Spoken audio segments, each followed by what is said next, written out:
Good morning and welcome to another Wine Steward video. Thank you so much for watching, and thank you especially for walking through that door downstairs and doing some business with us, either on the sales floor or upstairs here at the wine bar. I want to tell you first about something happening up here on the wine bar mezzanine that will not be our typical routine. In other words, this mezzanine gets repurposed about twice a month for a sit-down presentation, RSVP only tasting/sales event. I emphasize the word sales because this is the best way to buy wine, in my opinion, because you get to learn about it, you get to taste it at the same time, and then you get to purchase it. You can leave an order behind that evening to obtain the best pricing possible on these wines you've just tried and learned about. So what a great combination of features for wine buying. I want to tell you that on August 25th, that would be about 2 weeks from now, a little less than that, we are going to present to you the country of Italy, to the tune of maybe 12 or 13 different wines. The person doing the presenting will not be me, but another guy with a shiny head, a gentleman named Nico, whom some of you have met already. Nico represents Vias Imports, and he is a great speaker and lover of wine, knows Italy through and through because he's actually from there, and Nico is in charge of this event.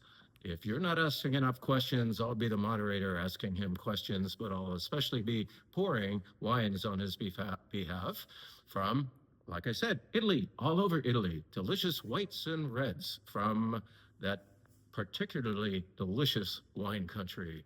Perhaps this will appear. This is Fossicole Brunello di Montalcino, and this is in fact imported by Nico's company. The reason why we're having Nico is A, he's good at it, and B, we've had him do it at least 2 or 3 times up here before, and so we have some momentum with this guy. A lot of you know and admire him already, so you're bound to sign up for this event, I imagine. Some of you know Nico, like him, and want to come back for more, right? So perhaps some Brunello di Montalcino. I know we'll have Tuscan wine of some kind.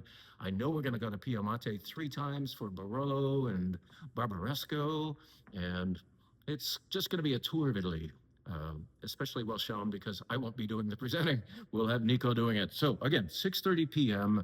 on August 25th. That's a Tuesday evening. Can't wait to see you there. How do you get to come? You have to be one of the first 28 to RSVP for this event.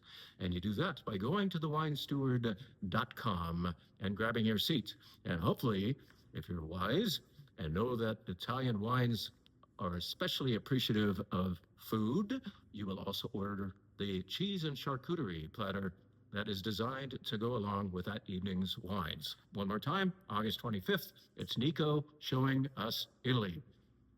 All right, let us now tell you about a gin that we've already told you about before, but the big news is it comes now in this size, the 700 milliliter, the formal size. And because so many of you are loving it, we thought we would offer you better value by also carrying their liter size of Nordes.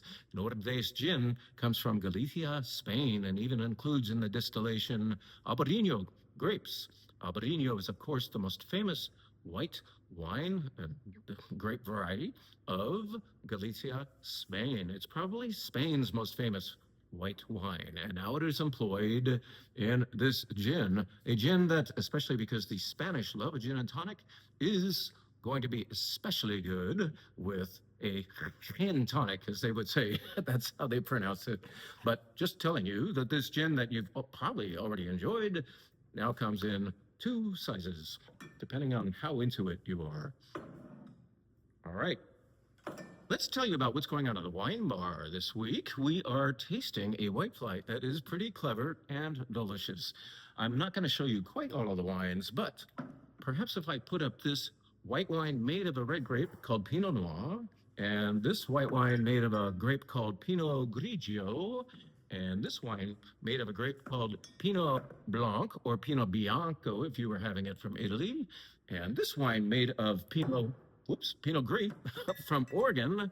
What have I just said frequently is the word Pinot. Yes, these all have the word Pinot, of course, in the name, but they're all related to good old Pinot Noir. Did you know that? So we're going to have a 5 wine flight where all of the wines begin with the word name Pinot. Pinot Noir, of course, but a white wine made thereof. And we're going to have a Pinot Gris and Grigio, which are the same grape, but depending on which culture is rendering it, they employ those one name or the other, and then a Pinot Bianco or Pinot Blanc. This one is Blanc because it comes from Alsace, France. So a nice white flight. All of these, I believe, are no oak whites, and great for this summer weather we're having. More refreshing than a big buttery oaky thing. So enjoy that white flight. And then I want to point out that whereas I forgot to put the glass in front of us, in front of you, I have devised a red wine flight where all of the wines do very, very nicely in a New World Pinot Noir glass, a glass that you have certainly seen up at our wine bar before. If you're having red wine from us, you're having it out of that glass or our Cabernet Merlot glass, and they're shaped differently. It's very, very interesting to see what glass shape does to the scent and flavor of a wine. It seems that every wine out there prefers one glass or the other. And if you were to have them side by side, and maybe we can do that for you, you would notice the difference. Anyway, these red wines are from all over the place, and yet they all do very, very nicely in the red wine glass. The Pinot Noir, New World Pinot Noir glass. So why wouldn't we show you at least one Pinot Noir? This is a beauty. This is made not in the thousands, but the hundreds of cases. Very, very small production from the Russian River Valley. And it's a new one for us. This is called West of One, Russian River Valley Pinot Noir, single vineyard, Karacy Vineyard. It's richer, it's delicious. It's got that beautiful fruit and just a little bit of spice going on in there as well. All that fruit that you would anticipate from the Russian River is provided in this gorgeous small production Pinot Noir that is new to the shelf down there. West of One, very, very nice people. A young couple makes this, like I said, in the hundreds of cases.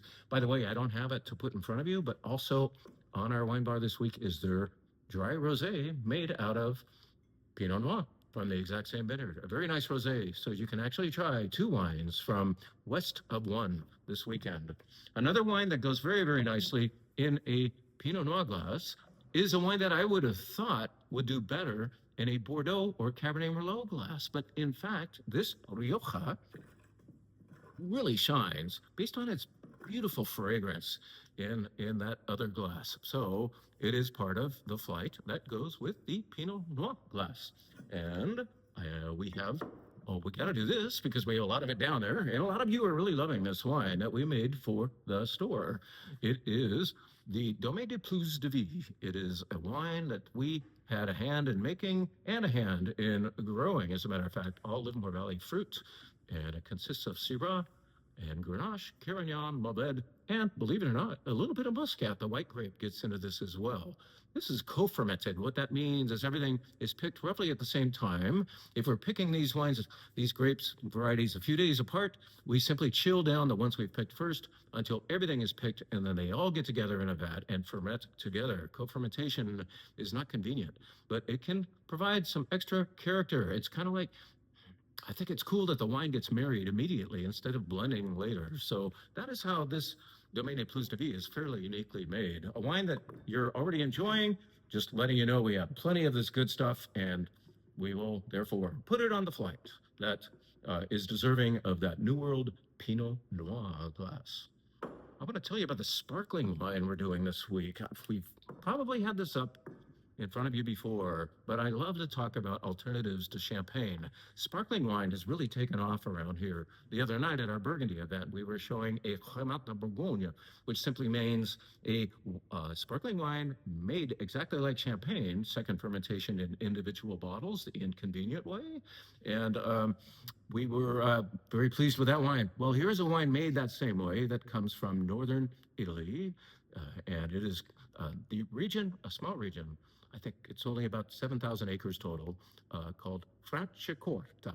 And Franciacorta is, it comes in rosé and it comes in blanc. And this is an extra brut, meaning it's a little drier than your typical brut, very bracing. I'm going to make sure right now. Oh yeah. that is very, very tasty. Franciacorta employs the traditional champagne grapes, Chardonnay, and Pinot Noir. Once in a while, has a little bit of Pinot Bianco added to it. But this one, I believe, is only Pinot Noir and Chardonnay. This is from Berlucchi. Berlucchi had a lot to do with getting Franciacorta designated as a wine region back in 1961. Hence the 61 there on the label. These guys produced the most Franciacorta in that little wine region. And did you know that only about 10% of Franciacorta gets out of Italy? Italy has been charmed by this reply to champagne that Italy is very, very proud of now, and they drink most of it. We got a little. All right. I'm going to tell you now about a cheese platter that we were doing on our wine bar this weekend because it was so beloved the other night. I mentioned already that the other evening we were showing Burgundy. We actually had 14 different Burgundies the other evening for a group of 42 different people who were sitting up here. They had RSVP'd, and we had this beautiful Premier Cru Pomard. That's a red wine, gorgeous, very durable. We still have a little bit to sell the rest of you. And then this was a white wine that we had, a Santonnet. Santonnet comes in red and white, therefore Pinot Noir and Chardonnay. In this case, this was the Blanc, which is not a Premier Cru necessarily, but it is a named vineyard. It's called Clos de la Combe des Eaux. I think I said that right. And so it's a recognized vineyard that's not. It doesn't have the official Premier Cru or Grand Cru status, but it's recognized by name because it is highly thought of. And I think a lot of people thought highly of this wine the other night because it sold like hotcakes. Again, no, we will have a little bit left over for the rest of you. This is to say, though, that what we served to the very wise people who pre-ordered a cheese and charcuterie platter, we gave them this. Thank you, Kathy. This is something that I'll have to lean a little bit so that you can kind of see the contents within. This is basically to advertise the fact that we can replicate this for you attending our wine bar as of today. And while supplies last, we can keep giving you, I don't want to call them leftovers, but we bought a lot of this brand new cheese. It's kind of hard to show you without picking it up and maybe having a bite. This is called, don't eat with your mouth full. I think I got that wrong. This is called a Torquay. A Torquay is a new cheese for us that doesn't sound French and doesn't sound Spanish, does it? It actually comes from the French side of the Pyrenees where the people are Basque. So that's a Basque name. And that's a hell of a good cheese. A little nutty, a tiny bit of caramel going on. Creamy. It's a little softer than a cheese you may already know called Petite Basque, another cheese made by the Basque folks. But this is a Torquay, comes in a much bigger wheel than the Petite Basque, and therefore we cut sections of it. Now we'll be selling it downstairs, but in the meantime, it is a feature of our cheese platter this weekend. I don't know what to do with this except to eat it later. Another feature is this cheese right here, kind of hard to see. Let me bring it to you a little closer to the camera. This guy, that's a soft cheese. We'd like to do a firmer cheese and a soft cheese on your cheese platter every time. This is called Brillat Savarin. It killed it with especially the white Burgundies. It is in fact made in Burgundy and Normandy, France. Very, very creamy triple cream cheese and delicious. I recommend any cheese served on your cheese platter at home, not cold, but at room temperature, and you'll find that this softens up to almost a flattening yumminess. And you can, in fact, put it, spread it on a croissant, not a croissant necessarily, and the baguette slices. And we just wanted to keep this as French as possible. However, we had a departure with the meat. This meat, I've got it better. I can show it to you better this way. This is from the Black Forest of Germany, Black Forest Schinken, and really tasty smoky ham that we had. That can also appear if you do the cheese platter with meat. You will get this weekend. And another feature, not everybody is into this, but we did show it to those who wanted it last Tuesday evening at the Burgundy event, and we have some more. Here we have cornichon, little pickles. cute little pickles. You would see these especially on cheese boards in Paris. And lo and behold, pate. Pate, I must say, this one is made with pork and turkey and chicken. No geese were harmed in the making of this pate. We know that not everybody is into this, and so this is by request. You can have this as a complimentary add-on to your cheese and charcuterie platter while supplies last. Okay, so I think I covered everything that's on this delicious looking thing that I'll be working on later. Don't forget that we have Nico coming in a couple of weeks. Where's my bottle of, there it is, Brunello di Montalcino from Foscacole, which he may in fact be showing that evening, along with many, many other Italian wines. Don't forget that we have two delicious flights and wines by the glass as well, sparkling wine by the glass, up here on the wine bar this week. And don't forget that we have a very, very special cheese platter that will go with Burgundy and just about anything else. And therefore, it'll be available while supplies last this weekend at the wine bar, starting today. Okay. Thank you for watching. Thank you for everything you do. We'll see you soon.